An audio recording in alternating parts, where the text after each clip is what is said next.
La Asociación Misionera La Senda Antigua presenta su programa, El Sermón de Hoy. Lámpara es a mis pies tu palabra y lumbrera a mi camino. Salmo 119, 105. Bendiciones, hermanos. El Señor los bendiga grandemente.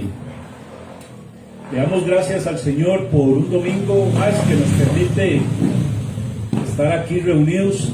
Gracias al Señor.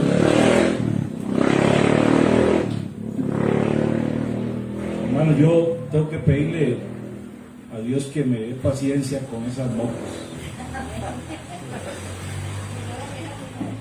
Bueno, hermanos, después de una semana de afanes, de trabajo, de quehaceres, de estudios, de lo que sea que hayamos tenido que hacer en esta semana que pasó, hoy es domingo y debemos darle su tiempito, nuestro lugar, el lugar que el Señor se merece en nuestro corazón.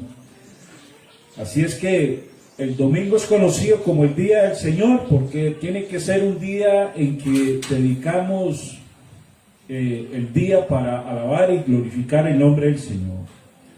Así es que despojémonos de toda preocupación, de todo pensamiento, de todo lo que haya pasado entre la semana y hoy dispongamos nuestro corazón, nuestra mente, nuestro espíritu 100% a estar en comunión con el bendito Dios. Hoy vamos a estar meditando en la palabra. Hoy vamos a ver un estudio sobre el diezmo y las ofrendas. Amén. ¿Por qué vamos a hablar del diezmo y las ofrendas, hermanos? Porque es necesario aclarar algunos mitos que se manejan en esto y es necesario saber qué enseña la Escritura, qué dice la Escritura para tener el asunto muy claro. Porque como siempre he dicho, la verdad importa. Somos columna y baluarte de la verdad, y una iglesia que no busque la verdad es una iglesia que está extraviada, es una iglesia que está mal. Así es que vamos a estar meditando en la palabra del Señor. ¿Cuántos están contentos, hermano? Amén. ¿Cuántos tuvieron angustias y preocupaciones en esta semana? Todos, ¿verdad? Todos, de una u otra forma, todos nos afligimos por algo. Todos tuvimos algún problema, alguna situación, hermanos, que nos quitó tal vez la paz, que nos puso tensos, que nos puso ansiosos, sea lo que sea, pero hoy es un día más que el Señor nos ha dado, nos ha extendido su misericordia, así es que centrémonos en la palabra, amén. Hoy es un culto al Señor. Hoy venimos a darle un culto al Señor, no venimos a darle un culto a ninguna persona, a nadie en particular, solo al bendito Dios soberano que creó el cielo y la tierra, y hoy tenemos que tener nuestra mente en una actitud de alabanza y honra para Él. Así es que oremos, hermano, y le invito a inclinar su cabeza y vamos a orar para que el Señor hable a nuestros corazones el día de hoy. Bendito Dios, amado Jesús, venimos, Señor, hoy ante tu presencia para que tú, Señor, hables a nuestros corazones. Oh Señor, queremos, bendito Dios, pedirte que perdone nuestros pecados, Señor, que hayamos cometido en el transcurso de esta semana, de estos días pasados, Señor. Todo aquello que haya ofendido tu santidad, Señor, todo aquello que hayamos hecho sabiendo o no sabiendo, Señor, que era pecado, Señor, venimos hoy ante ti, Señor, y te pedimos que nos perdones, Señor. Perdónanos, Señor. Nos arrepentimos, Señor, y restaura nuestra comunión contigo, Señor, y permítenos hoy, el domingo, Señor, que es un día para ti, Señor, en este culto, permítenos poder estar ante ti con regocijo, con alegría, con gozo, con un corazón dispuesto, con una mente dispuesta, con una actitud dispuesta, Señor, a tener una mente de alabanza, una actitud de alabanza y glorificación y a escuchar qué nos vas a decir a través de tu palabra, Señor. Háblanos hoy, Espíritu Santo. Aquí estamos, somos tu iglesia, somos tus hijos, Señor, que nos hemos reunido, Señor, porque reconocemos nuestra dependencia de ti.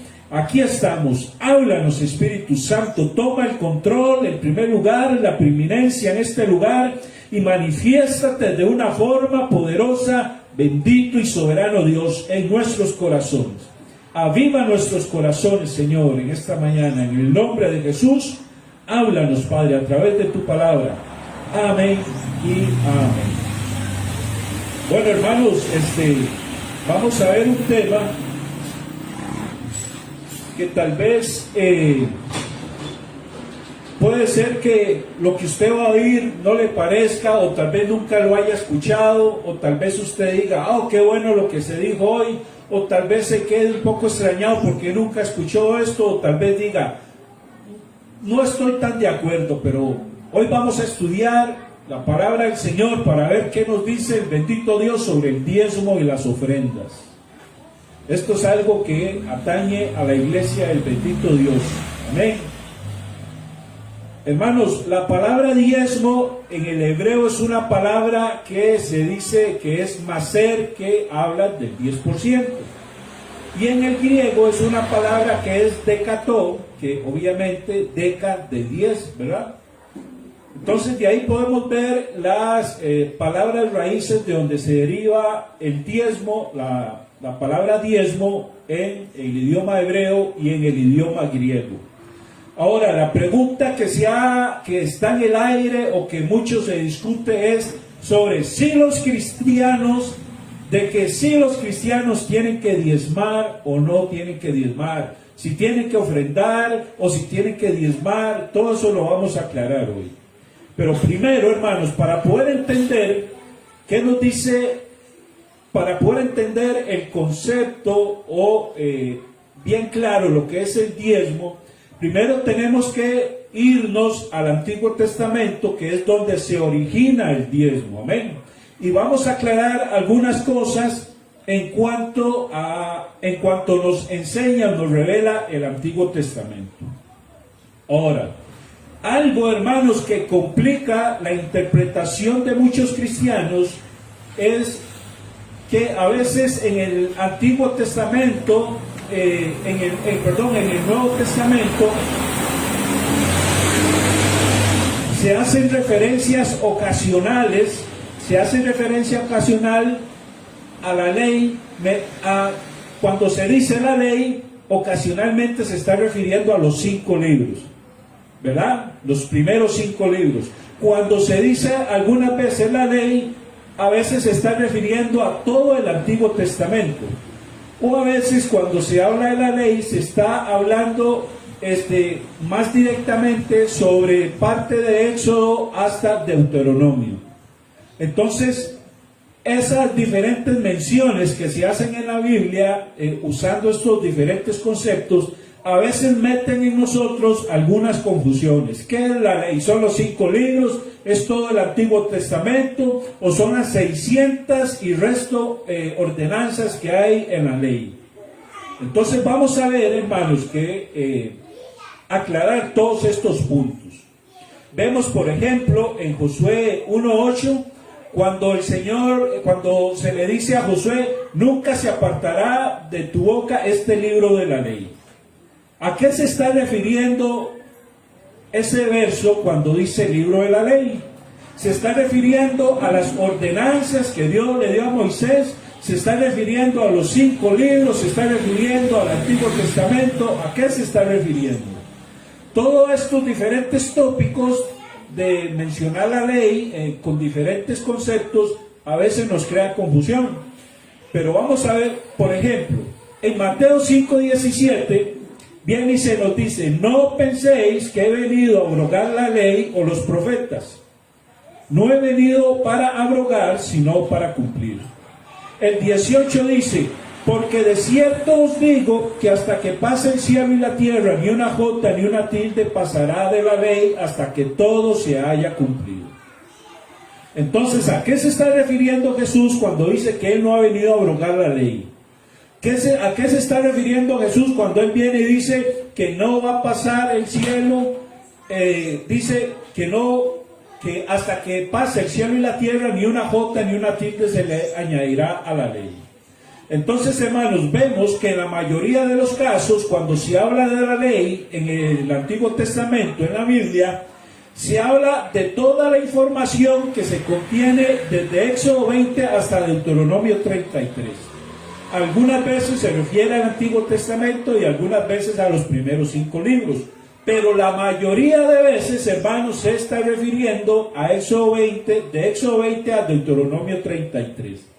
Entonces, al echar un vistazo, hermano, a estas porciones de las Escrituras, se puede ver que no todo el contenido que está allí en forma de mandatos, por la mayor parte de su contenido la mayor parte del contenido que está ahí no es de formulación legal, y por eso se le llama la ley.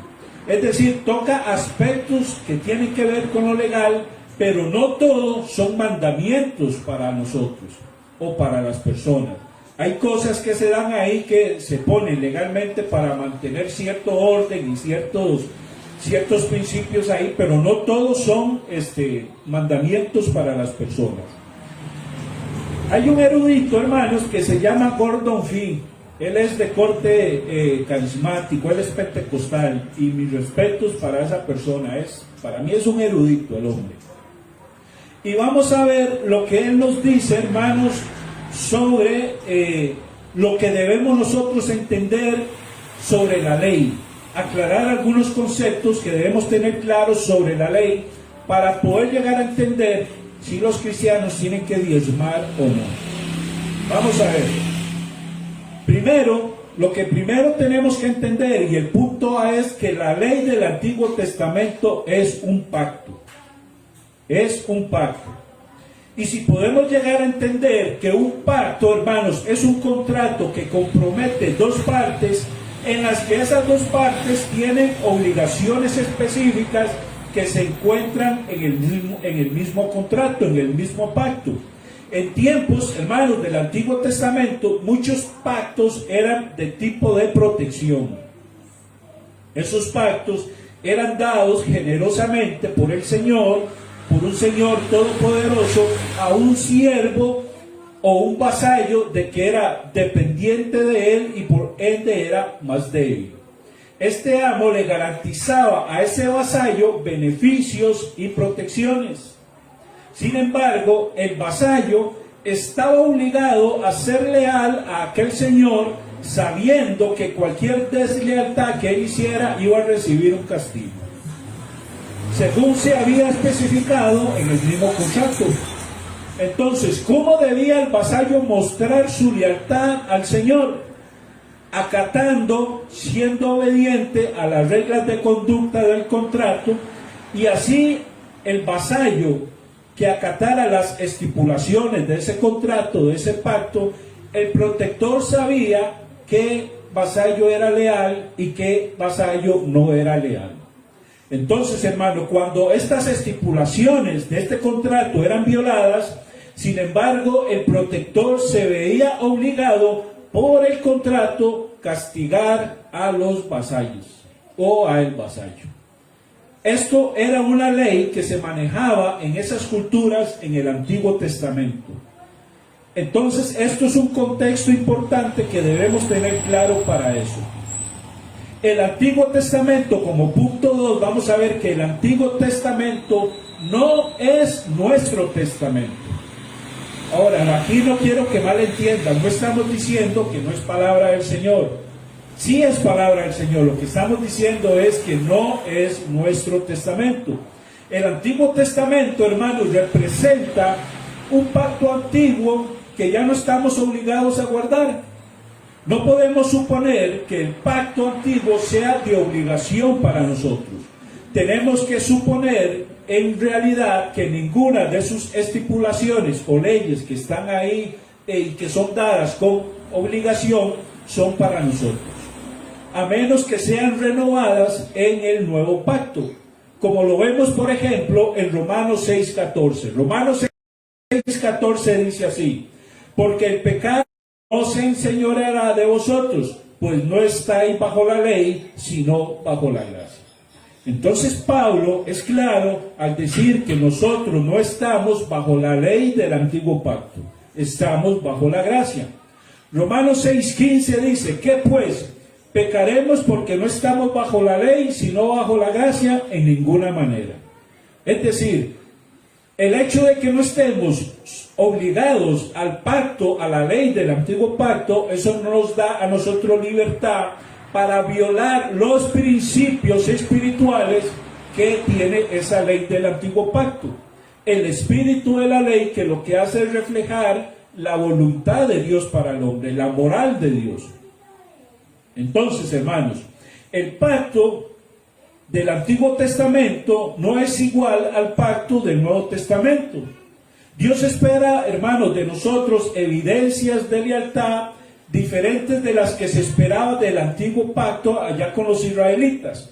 Todavía se espera lealtad, pero de una forma tenemos que manifestarla o mostrarla de una forma diferente a la forma en que lo hacían los vasallos del Antiguo Testamento. Punto 3, hermanos. Algunas estipulaciones del Antiguo Testamento, del Antiguo Pacto, no han sido renovadas en el Nuevo Pacto. Y lo podemos ordenar de la siguiente forma. Vamos a ver que hay, en primer lugar, habían leyes civiles de los israelitas. Y en segundo lugar, habían leyes rituales de los israelitas. Las leyes civiles eran las que especificaban los delitos, mayores y menores, por los cuales alguien podía ser arrestado o juzgado en Israel.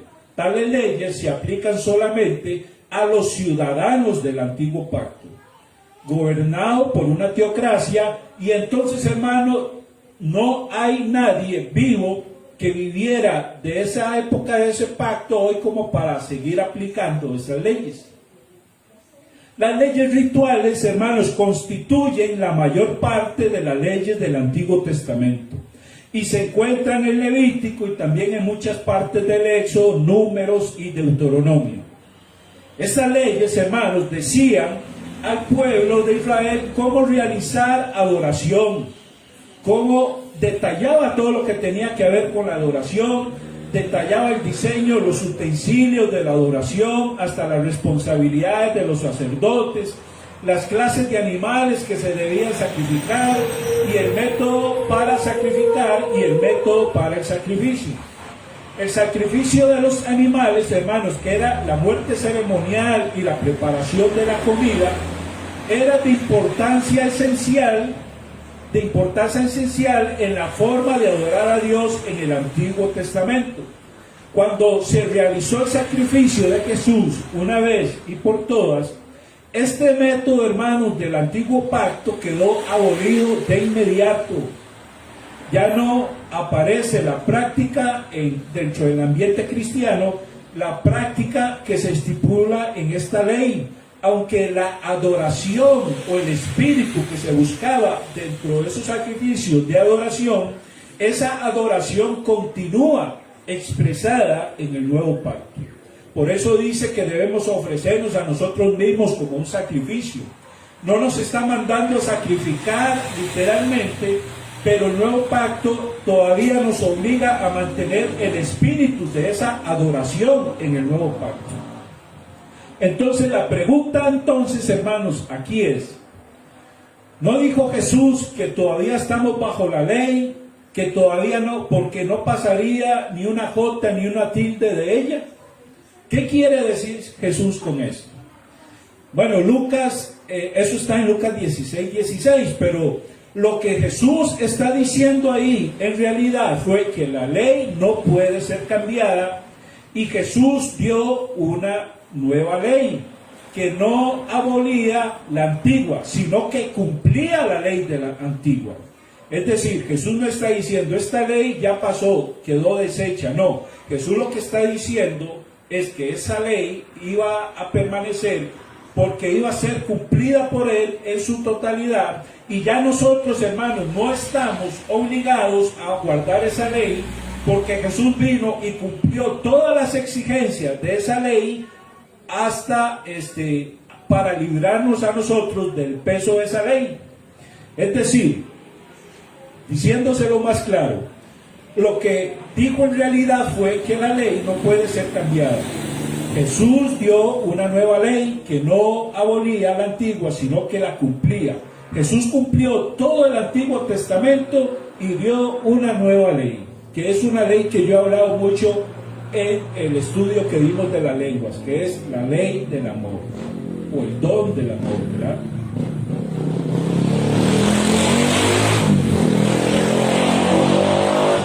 Como cuarto punto, hermanos, vamos a ver entonces que parte del antiguo pacto sí es renovado en el Nuevo Testamento. Parte del antiguo pacto sí es renovado en el Nuevo Testamento. Aquí hablamos, hermanos, de aspectos éticos del antiguo pacto, no de aspectos ceremoniales ni legales, sino de aspectos éticos del Antiguo Testamento, que vemos que se restablecen en el Nuevo Testamento, que son aplicables a todos los cristianos. Estos principios éticos, hermanos, sirven para fundamentar los principales mandamientos, como en Mateo 22:40, donde dice: amarás a Jehová tu Dios con todo tu corazón y de toda tu alma y con todas tus fuerzas. Vemos que eso es ratificado en el Nuevo Testamento. Y también el mandamiento, hermanos, de Deuteronomio 6:5, que dice: y amarás a tu prójimo como a ti mismo. Entonces, todos estos aspectos, hermanos, de las leyes, vemos que sí fueron renovadas en el Nuevo Testamento. Entonces, lo ético sigue siendo vigente. Lo ético del Antiguo Testamento sigue siendo vigente en el Nuevo Testamento. Quinto punto, hermanos. Toda la ley del Antiguo Testamento es todavía palabra de Dios, y eso debemos tenerlo claro. Es todavía palabra de Dios, que aunque ya no sea un mandato de Dios para nosotros, sigue siendo todavía palabra de Dios. La audiencia original de la ley del Antiguo Testamento era el Israel antiguo. Leemos acerca de esa ley, pero ya no es aplicable a nosotros esa ley.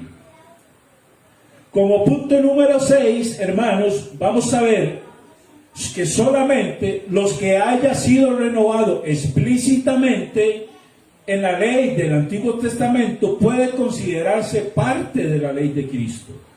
Como por ejemplo lo que encontramos en el Nuevo Testamento en Gálatas 6:2, Gálatas 6:2, que dice: sobrellevar la carga los unos de los otros. Esa parte del Antiguo Testamento sí se cumple en el Nuevo Testamento. Entonces tenemos que empezar a diferenciar todos esos aspectos distintos de la ley. Bueno, hermanos, vamos a seguir ya, y lo tecnológico vaya. Entonces, hermanos, se incluye en la categoría de los 10 mandamientos, se incluyen dentro de esto. Los 10 mandamientos siguen siendo aplicables al nuevo pacto,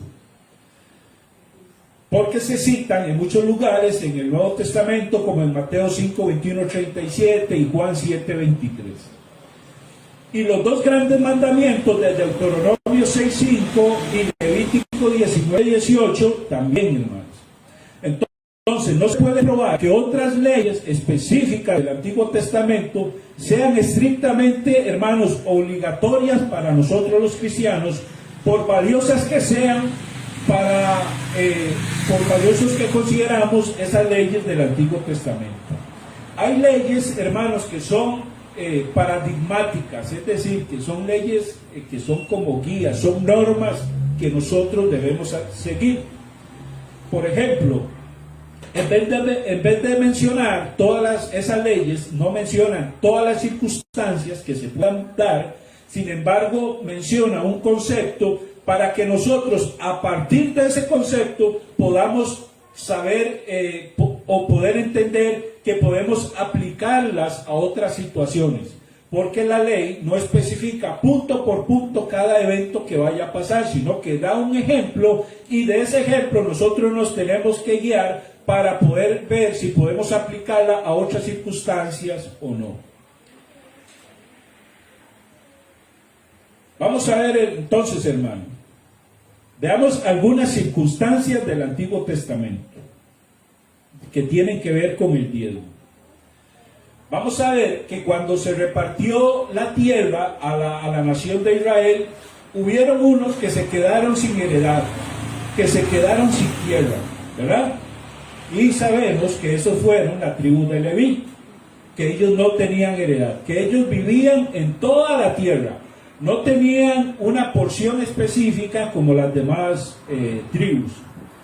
Entonces, ¿quiénes eran los levitas? Los levitas, junto con los sacerdotes que eran descendientes de Aarón, eran los que se beneficiaban del diezmo que se daba.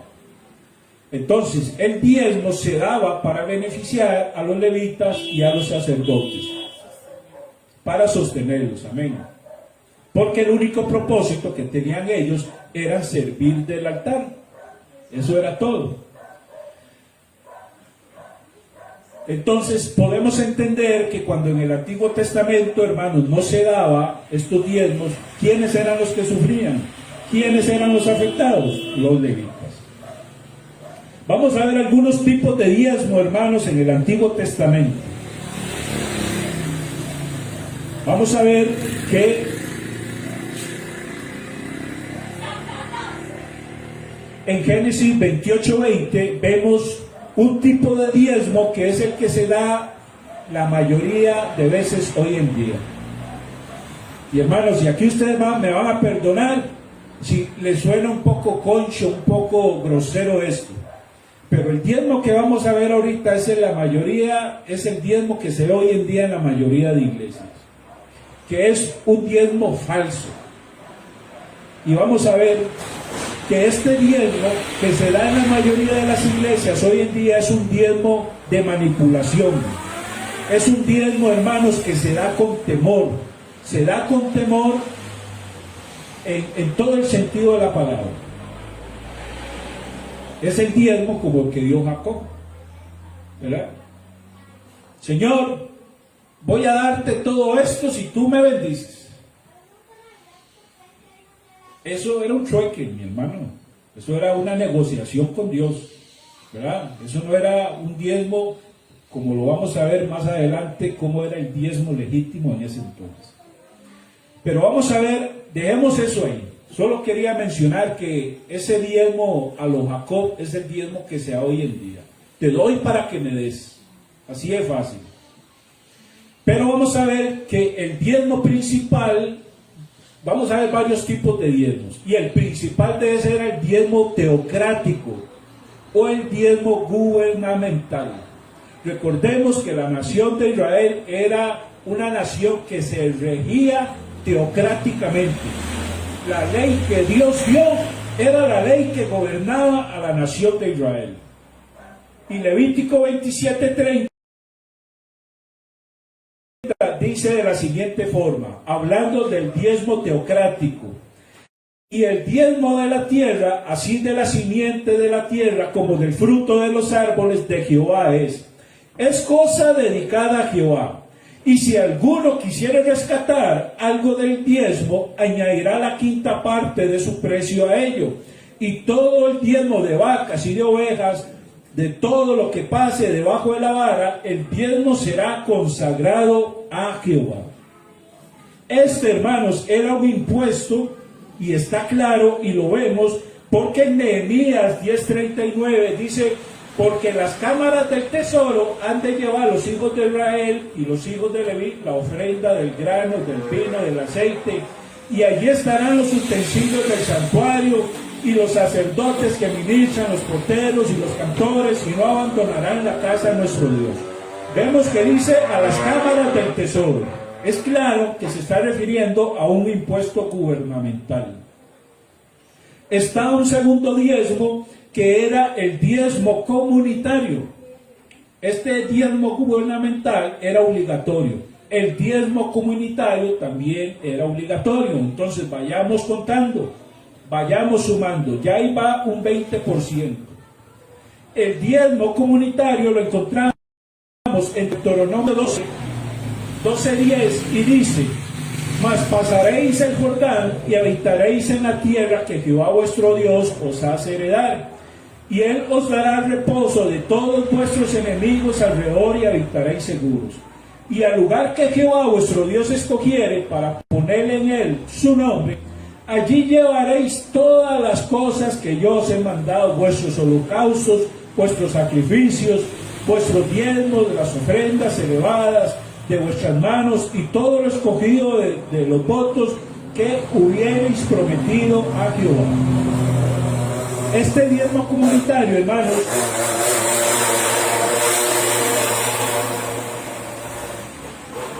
Señor, que no pase más motos, bendito. Este diezmo comunitario, hermanos, también era obligatorio. Y tenían la intención de sustentar el sentido comunitario. ¿A qué se refiere el sentido comunitario? Es decir, en donde todas las necesidades a nivel colectivo iban suplidas. Esa era la intención. Había un compromiso cooperativo de todos para que esos diezmos pudieran cumplir las necesidades de una comunidad. Por eso se llama el diezmo comunitario. Y hay un tercer diezmo, hermano, que era el diezmo compasivo. En Deuteronomio 26:12 vemos que dice: cuando acabes de diezmar todo el diezmo de los frutos en el año tercero, el año del diezmo darás también al levita, al extranjero, al huérfano, a la viuda, y comerán en tus aldeas y se saciarán. Este diezmo compasivo, hermanos, era un diezmo que se distribuía en 3 años. Es decir, por año se diezmaba, ese diezmo se dividía en 3.3%. Entonces, aquí, hermanos, ya tenemos un 23.3% del diezmo. Entonces, hermanos, todo esto quiere decir que bíblicamente se tenía que dar un diezmo de un 23.3%. Y por todo lo que hemos visto, que habla de diezmos de animales, de cosechas, de frutos, de todo, hermano, vamos a entender, y es sobreentendible, no creo que alguien no lo entienda, que los que diezmaban eran los hacendados y los ricos, no los pobres. Y eso está claro, hermano, más claro que el agua. Entonces, hermanos, estas iglesias, por eso yo hablo de un diezmo falso en las iglesias. Estas iglesias, hermanos, que quieren imponer a las ovejas, a los miembros, la obligación de diezmar, no lo están haciendo conforme al modelo bíblico. No están siguiendo la pauta bíblica para diezmar, porque no se daba un 10%, se daba un 23.3%. Y solo los ricos ofrendaban. Y parte de ese diezmo era para ayudar a los pobres.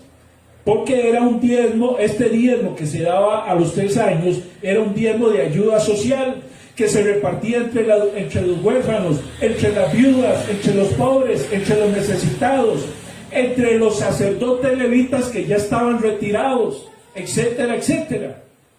Y en las iglesias, usted no ve hoy en día que agarren el diezmo y ayuden a los pobres, sino que ahora en las iglesias los pastores tienen sueldos elevados, grandísimos. Y los pobres obreros, trabajadores que ganan un sueldo mínimo, que todavía yo no sé quiénes creen que los sueldos mínimos en Costa Rica son sueldos buenísimos. Imagínense, hermanos, que si a esos sueldos mínimos le rebajan 1,000 pesos, ya están fuera de la ley. Entonces, hermanos, estas iglesias, hermanos, están sacrificando, están ordeñando a los pobres miembros obreros, cobrándoles un 10%. Pero de esos diezmos usted no ve a estas iglesias ayudando a los miembros pobres de las iglesias. Tal vez les den un poquitito, les den una ayudita ahí, más o menos, pero no están dedicando la totalidad del diezmo a la ayuda social.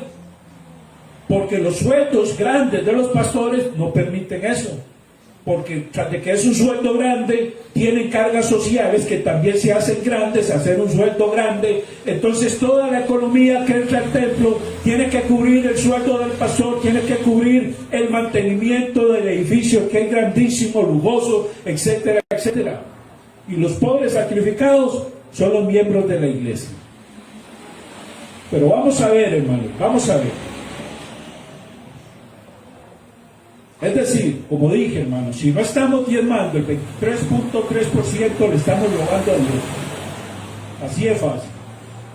Y el pastor que no dedique parte de esos diezmos a la ayuda social y ayudar a otros hermanos, se están robando el diezmo. Así de fácil. Y si eso no fuera poco, hermanos, en Levíticos 19, del 9 al 10, vamos a encontrar un diezmo adicional que es conocido como el diezmo misceláneo. ¿Se acuerdan, hermanos, cuando Ruth se fue al campo de Boaz a recoger espigas? ¿Verdad? Ruth fue y porque la ley de Dios decía, este diezmo misceláneo decía que de las cosechas, lo que se cayera, lo que quedara, no debían recogerlo y dejarlo ahí para los pobres. Eso es conocido como un diezmo misceláneo. Entonces, hermano, usted no ve nada de esto que se practique en ninguna iglesia, que de las ofrendas y de los diezmos se caigan 10,000, 20,000 y los tengan que dejar ahí para los pobres, ¿verdad? Bendito sea Dios, hermano. Mi hermano, perdóneme que mencione esto, pero la verdad hay que decirla, la verdad importa, hermano. Y no solo eso, hermanos, tras de eso llegan los reyes a Israel y empiezan a poner impuestos al templo, hermanos. Entonces ya no solo estaba el 23.3%, no solo estaba el diezmo misceláneo, sino también los impuestos para el templo, como el que vemos en Segunda de Crónicas 24:4. Se lo voy a leer, dice: después de esto aconteció que Joás decidió restaurar la casa de Jehová. Y reunió a los sacerdotes y a los levitas y les dijo: salid por las ciudades de Judá y recoged dinero de todo Israel para que cada año sea reparada la casa de vuestro Dios. Dice más adelante: mandó pues al rey a que hiciesen un arca, la cual pusieron fuera de la puerta de la casa de Jehová. E hicieron pregonar en Judá y en Jerusalén que trajesen a Jehová ofrenda que Moisés, siervo de Dios, había impuesto a Israel en el desierto. Entonces, hermanos, aquí podríamos, si aquí pidiéramos el diezmo, podríamos poner un impuesto también. ¿Ah? Impuestos para el mantenimiento de la iglesia. Bendito sea Dios, hermano. Pero vamos a ver ya el Nuevo Testamento. Todo esto que lo he dicho, hermano, usted puede estudiarlo. Estúdielo. Y usted va a ver que se daban esos diezmos. No era el 10%, que era para enmuchacarlos. No. En el Nuevo Testamento, vamos a ver en el libro, en los Evangelios, que por la invasión romana, que se robaban los romanos todas las riquezas, se tuvo que poner otro impuesto para el templo. ¿Se acuerdan cuando vinieron los fariseos y le dijeron a Jesús que si él no pagaba las monedas? Y Pedro dijo: sí, claro, nuestro maestro paga. Y fue y le dijo a Jesús, y Jesús le dijo: vaya y saque, pesque, y ahí vas a encontrar, ¿verdad?, las monedas y pague el impuesto. Ese era un impuesto al templo, porque los romanos se robaban todas las riquezas para mantener a los israelitas.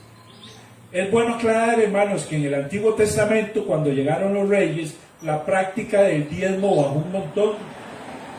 Entonces, parte de los impuestos eran para cubrir esos hacendados que no diezmaban, y los levitas y sacerdotes estaban en una situación precaria. Pero en el Nuevo Testamento vemos eso. En Mateo 17:24, cuando le cobran a Jesús las dracmas y Pedro mete la cuchara y tiene que ir a pescar tiene que ir a echar y pescar para pagar eso. Los pasajes, hermanos, que se mencionan en el Nuevo Testamento refiriéndose al diezmo siempre van a estar en un contexto de ingratitud. ¿Se acuerdan? Vosotros que diezmáis, el anhelo lamenta, pero dejaban a los padres abandonados. Entonces, siempre el diezmo en el Antiguo Testamento está en un contexto de ingratitud. Ahora, vamos a desarrollar esto, hermanos.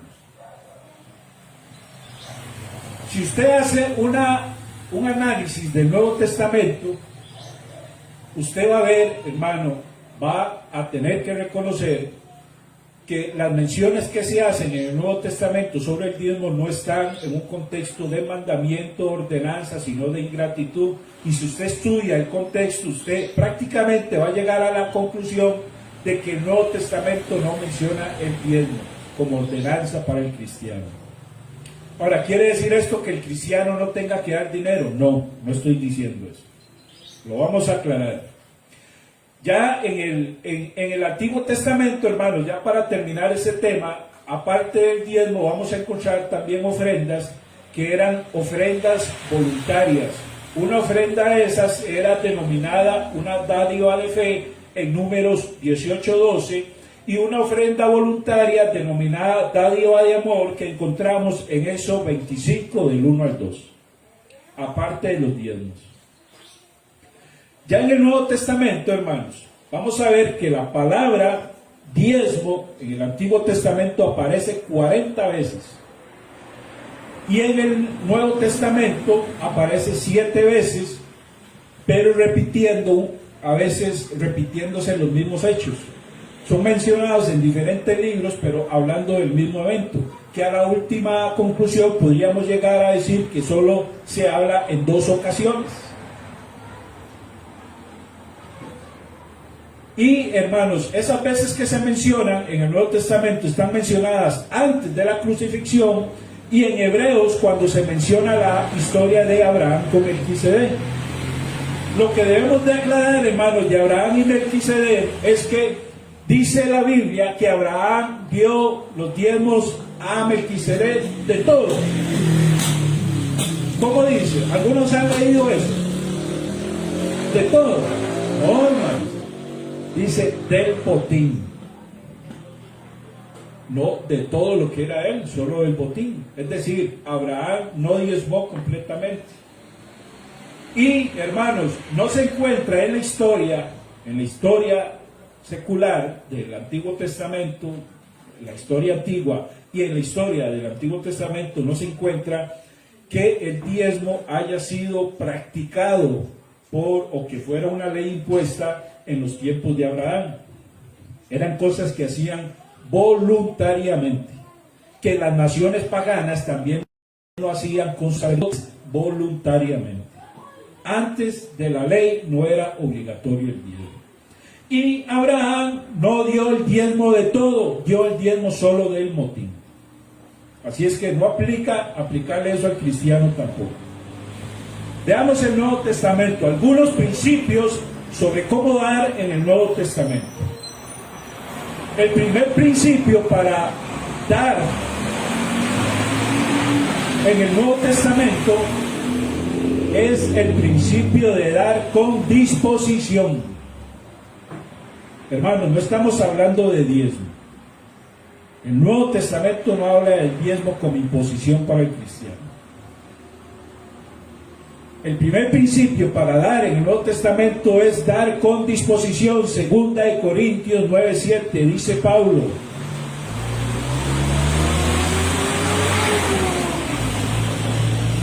cada uno dé como propuso en su corazón, no con tristeza ni por necesidad, porque Dios ama al dador alegre.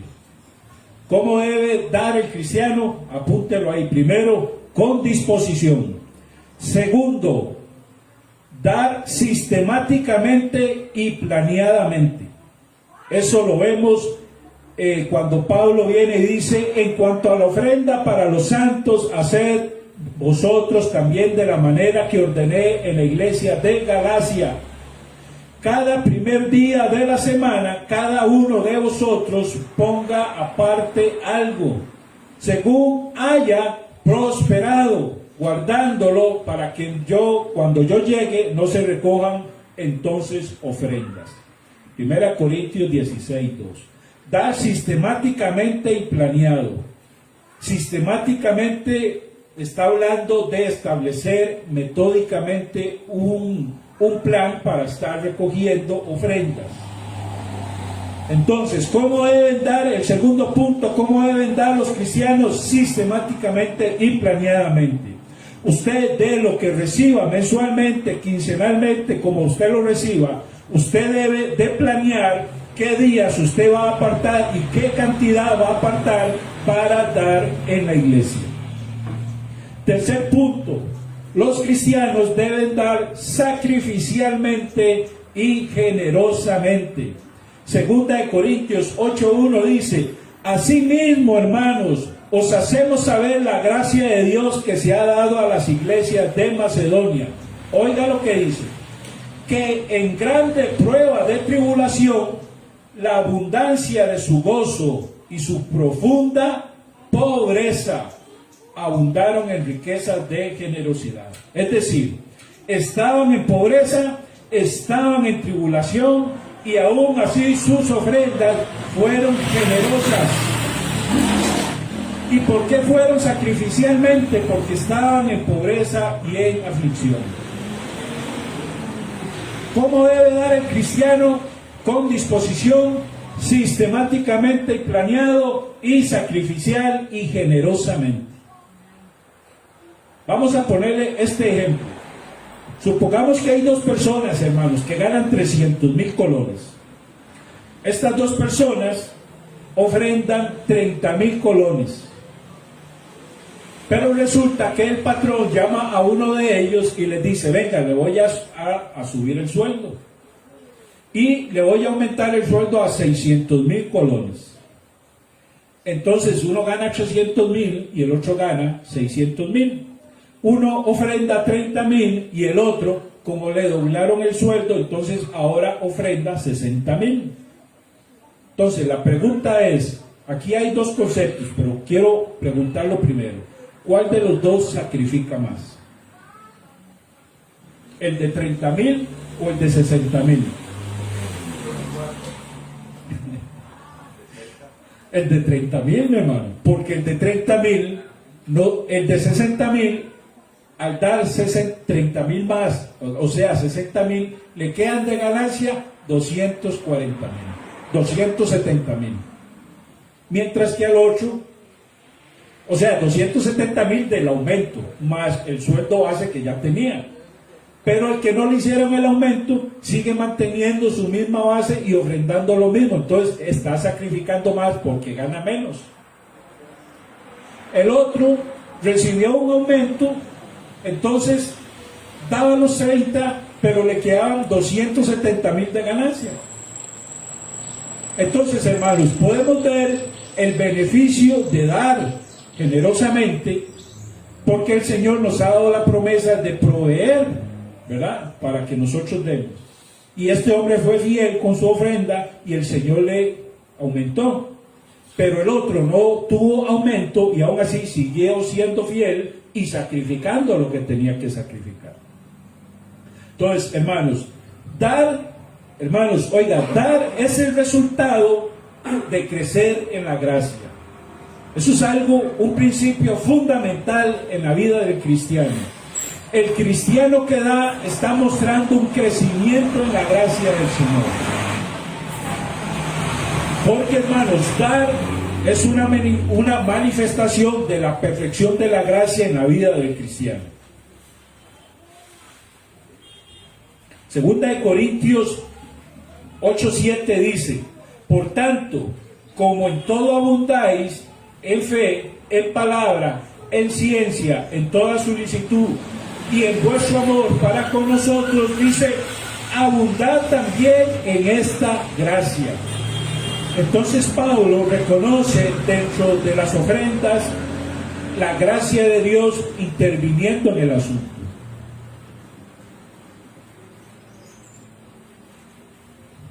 Vea cómo lo traduce este texto de 2 Corintios 9:10, Lo voy a leer de la Reina Valera.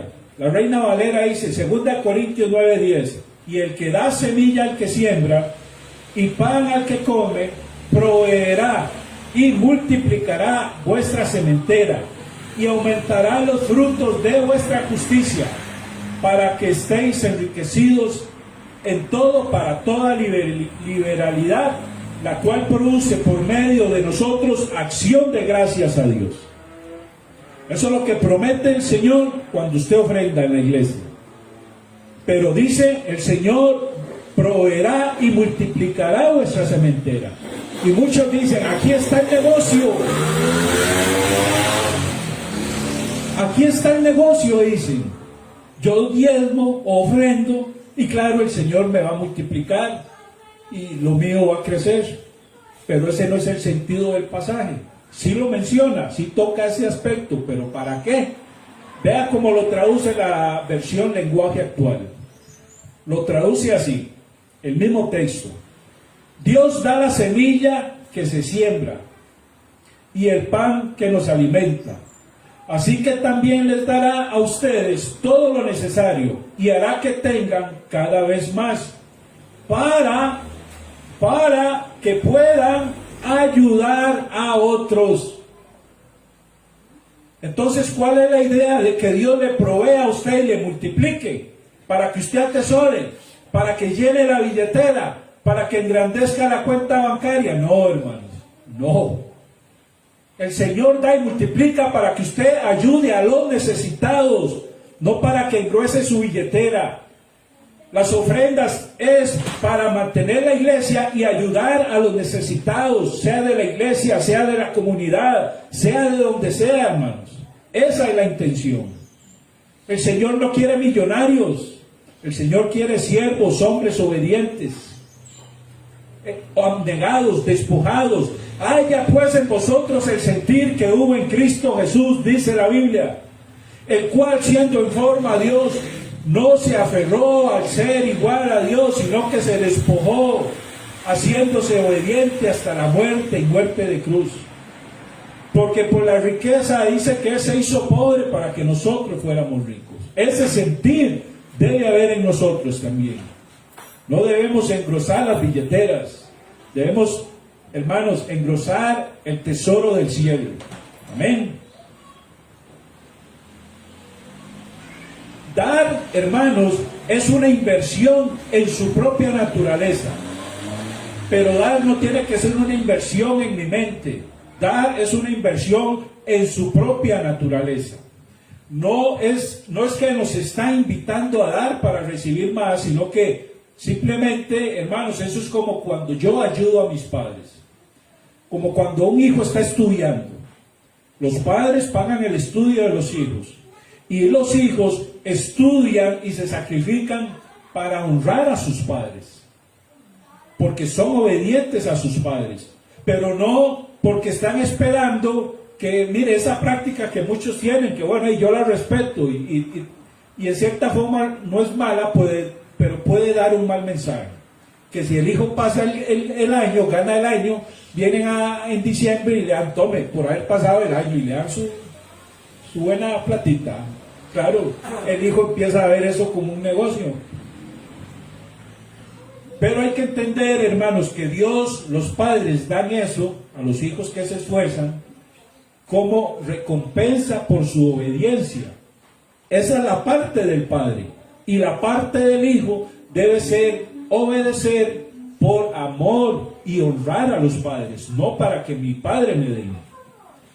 Entonces, hermanos, eso es un principio que tenemos que ver. Dar es una inversión por su propia naturaleza, no porque nosotros queramos que sea una inversión. Y les voy a poner un ejemplo, ya para terminar, hermanos. Les voy a leer la historia de C.T. Studd. No sé si lo conocen, ¿no? C.T. Studd. Bueno, se la voy a decir. Studd recibió de su padre en el siglo XIX el equivalente, una herencia que equivalía a $150,000, que era cualquier cantidad de plata. De eso que él recibió, hermanos, donó 5,000 libras esterlinas a Hudson Taylor, que era un misionero en la China. Donó 5,000 libras esterlinas a William Booth del Ejército de Salvación. Y donó 5,000 libras esterlinas a Dwight L. Moody y a otras personas más. Cuando él donó todo esto, le quedaron 3,400 libras esterlinas. Y cuando se casó con su esposa, se las regaló a su esposa. Y la esposa vino y le dijo: no, mi amor, el Señor le dijo al rico, darlo todo a los pobres. Entonces la esposa tomó ese dinero y lo donó al Ejército de Salvación de manera anónima. Y se quedaron sin la herencia. Y ahora yo les pregunto a ustedes, ¿invirtió Z. Studd en eso? ¿Invirtió? Claro que sí invirtió, pero no invirtió para recoger aquí en la tierra. Cuando él murió y su esposa fueron al cielo, hermanos, y yo les voy a decir que hoy en día Z. Studd y su esposa están recogiendo los dividendos allá a la par del bendito Padre Celestial en la gloria. Esos son los dividendos que uno debe recoger cuando uno da para la obra del Señor. Cuando uno da con alegría, hermano, uno no se mide. Cuando uno da con regocijo, uno no se mide. Pero si nosotros vamos a dar, hermanos, con dolor, con pesadez, que qué tirada, bueno, ahí va, hermanos, es mejor no dar nada. Mejor no dé, porque yo le digo, el Señor va a traer a otra persona que dé lo que usted no quiere dar, porque el Señor es el Señor de la plata y el oro, todo le pertenece a Él. La iglesia, hermanos, es un principio que debemos entender en cuanto a las ofrendas. La iglesia funciona como un embudo por medio del cual Dios dirige el dinero que entra en ella. La iglesia no está para atesorar. La iglesia, hermanos, es solo un canal puesto por Dios para poder administrar bien las ofrendas. Como canal que es la iglesia, hermanos, debemos entender que si la iglesia es un canal, como canal debemos dar con gracia. Y cuando damos con gracia, eso nos protege del egoísmo. Cuando damos con gracia, nos libra del aislamiento. Esas iglesias que son solo ellas y ellas y ellas y ellas, y todas las demás no tienen nada que ver. Iglesias en necesidad, hermanos. Iglesias en necesidad, mientras hay otras, hermanos, que tienen templos lujosos, grandísimos, donde entra cualquier cantidad de dinero.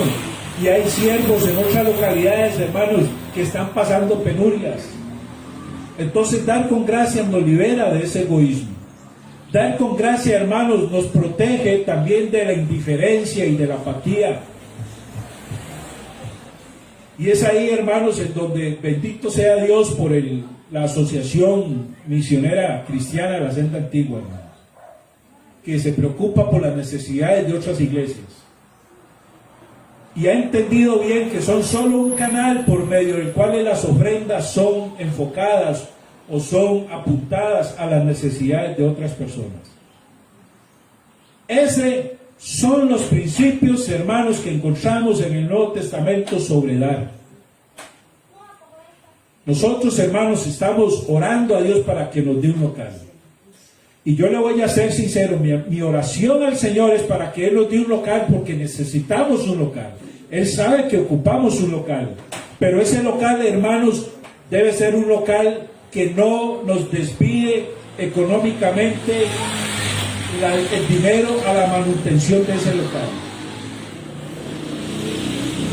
No debe ser un local lujoso, hermanos. Debe ser un local que nos permita reunirnos y seguir con la obra que seguimos realizando en el Señor.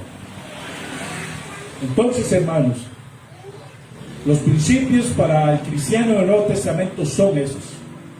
Guárdelos en su corazón, hermanos. Guárdelos. Y sepa, hermanos, que el Señor le va a dar, pero para que usted dé más, no para que guarde. Así, hermanos, que encomendémonos a Dios, ofrendemos y demos con la gracia del bendito Dios, porque cuando ofrendamos o demos con la gracia de Dios, hermanos, van a ser ofrendas generosas, ofrendas alegres, ofrendas desinteresadas, van a ser ofrendas dadas con alegría, y el Señor, hermanos, va a proveer lo que el ministerio necesita, y vamos entonces a poder ayudar a otras personas en necesidad. Para eso se ofrenda, no para enriquecer al pastor, no para tener templos lujosos.